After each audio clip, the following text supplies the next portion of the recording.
L'exposition s'articule autour de 3 thèmes, en fait 3 expositions en une. La résistance extérieure de 1940 à 1945, la résistance azuréenne à la même époque et le temps des rafles.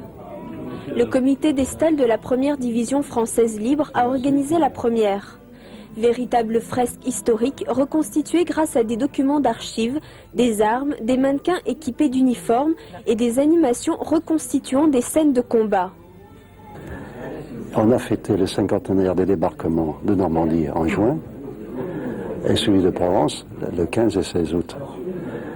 Mais il y a un fait essentiel qu'il faut rapporter sur la Seconde Guerre mondiale, le pourquoi de la Seconde Guerre mondiale, l'arrivée d'Hitler au pouvoir par le national-socialisme en 1933-1934 et la suite de l'avènement d'Hitler, la progression de l'armée allemande, matériel, aviation et tout, pour arriver premièrement à la guerre d'Espagne en 1936, qui était un tremplin de l'armée allemande et de l'armée italienne aussi, face aux combattants républicains, vous voyez.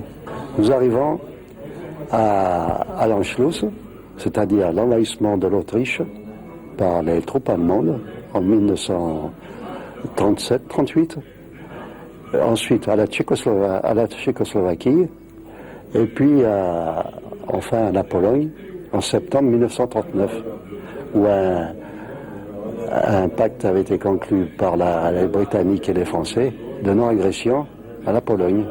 C'est à ce moment-là que le 3 septembre 1939, les Britanniques et les Français sont entrés en guerre contre l'Allemagne. Ensuite, l'exposition parle de la guerre et tout spécialement de la participation des soldats français à la reconquête du sol national.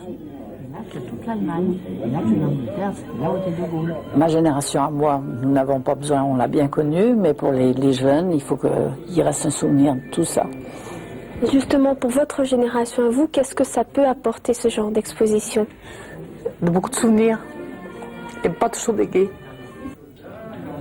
L'émotion est donc au rendez-vous, mais aussi l'information, celle qui nous concerne de plus près avec la résistance azuréenne entre 1940 et 1945, réalisée par les archives départementales et les collections du musée de la résistance azuréenne. Une partie est également entièrement consacrée à Cannes, plus de 200 photographies, documents d'époque, panneaux, affiches et archives municipales. Il y a des photos qui sont vraiment très très bien. C'est authentique, hein. C'est pas de... Vous les filmez, je voyais? Oui, je filme parce que je suis un vieux canois et pas résistant, mais enfin, à ma façon. Le troisième temps fort de l'exposition s'intitule Le temps des rafles. Mise en place par le Centre de documentation juive contemporaine du Mémorial du martyr juif inconnu, il s'agit de retracer le sort des Juifs en France pendant la Seconde Guerre mondiale. La mémoire de l'horreur, articulée en 25 panneaux, des vitrines, des documents originaux, des lettres, des objets fabriqués par les internes des camps. Une bonne idée d'organiser une exposition sur les Juifs, surtout qu'il y en a eu très peu en France, pour se souvenir justement et pour ne jamais recommencer un tel crime. Vous êtes canois? Ah non, je suis parisien. Et alors justement, à Paris, vous avez jamais eu l'occasion de voir ce genre d'exposition? Il y en a bien peu. Par rapport à ici, il n'y en a jamais eu d'aussi grande. Il y a eu quelques témoignages, mais sans plus. Et vous vous sentez concerné? Oh oui, justement parce que pour apprendre beaucoup, je pense que pour les jeunes et pour moi-même, c'est très utile. Alors, à vous de parcourir les chemins de la mémoire.